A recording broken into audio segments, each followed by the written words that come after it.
So we're talking about the voices in our head, the voices in our heart, because sometimes it's not in our head, the voices in our unconscious, and how they affect us and how they affect the way we behave. A lot of them are out of our consciousness, so they affect us without us even realizing it. And a lot of our behavior is repetitive. We were talking last week about how very stable our identity is, how we change very rarely or very little, and we more or less kept and keep to the person we are and the patterns we have and the way we've always done things.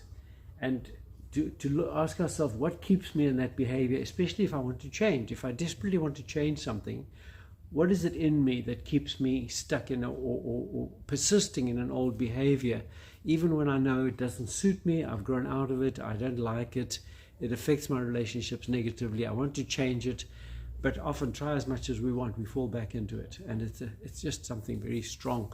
So today I wanted to look at some of the voices in our head and to look at what it is that within us stops us having the freedom to make the choices we want to make, and how we can access those voices and how we can actually begin to work with them in such a way that they let us go and allow us to actually change our behavior and become more intentional about how we want to respond.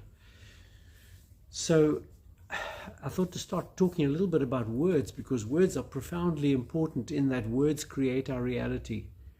We don't have a reality without words. I remember as a little boy of 4 or 5, coming to South Africa without words, and my mother, I was going to school and struggling at school, but I still knew a little bit of English, but my mother knew no English, so she'd ask me, what's a cat? So I'd take an Italian word and I'd say gatech.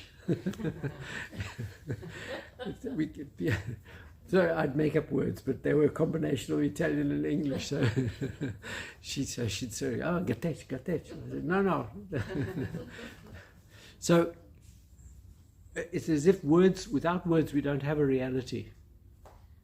And words shape the reality. So when we start calling something, it actually enables us to have that as a functioning entity. When Adam named the animals, he was shaping his reality. He was shaping a constructional space. And we don't realize how much words have shaped our spaces for us, and they hold our space intact. So if I say cat, all of us will know what it is. If I say tea, we will know, and we already are knowing what to expect. So our words have created our reality, and they hold that reality. Because if I say tea and offer you coffee, you'll say, hang on, this isn't right. There's something wrong here. And so it's very, the words hold our reality, and they consistently carry it. So it's like we know where we are, we know who we are, we know what we're about, largely by the words that we employ. Now, words start on the outside. If I'm showing you something new, I'll say, this is a pen. And they say, oh, pen, oh, that's interesting. But after a while, you pick it up and you know it's pen. You don't have to say pen every time. So words sort of lose a consciousness. They drift into our unconscious. When we know something, we say, I know what a pen is. But we don't have to use the word all the time. But inside, we know very well that's a pen. And so words have a very strong shaping entity. Our reality only shapes with words. When we haven't learned to speak, we don't know how to manage reality. When you go to a foreign country and you can't speak the language, you feel out of sorts because you're not sure how to connect with objects that you're familiar with. And so you start very basic. And when you're learning a new language, you say, penna, okay, pen, okay, yeah, no. So you don't start with difficult concepts, you start with simple things, then you move into the more complex. And our words are profound because our words shape our intention, our volition. We think, what am I going to do today? And then we think about the day, and words come into our head, and we think, well, I should do this. What about that? Oh, I must not forget this. And so words almost are used to shape our ongoing experience. And it's interesting that Jesus calls himself the Word, and it says, the Word became flesh and came to dwell among us. So God, in creating the world, spoke words, and those words became reality. And then Jesus, being that Word, came to live our reality. And so he is the living Word. So words have a profound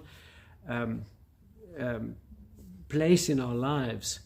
And as I said, without words, we can't understand a concept. We can't create it. I often say to people, when you feel something, try to put it into words, because in words it has much more substance. When you have, this week I was counseling somebody who's lost a parent, and I said, write them a letter, and write in the letter all the things that you wanted to say, and it's not to show anybody else, but just to put into words the grief you feel, the joy you feel, the sadness you feel. We carry so much, and yet without words it often is just a nebulous unreality. When we actually are putting it down or writing it or expressing it, it gives it substance and it gives it shape. So words become our very means of connecting, and of how we connect and what we connect to, and the process of connecting.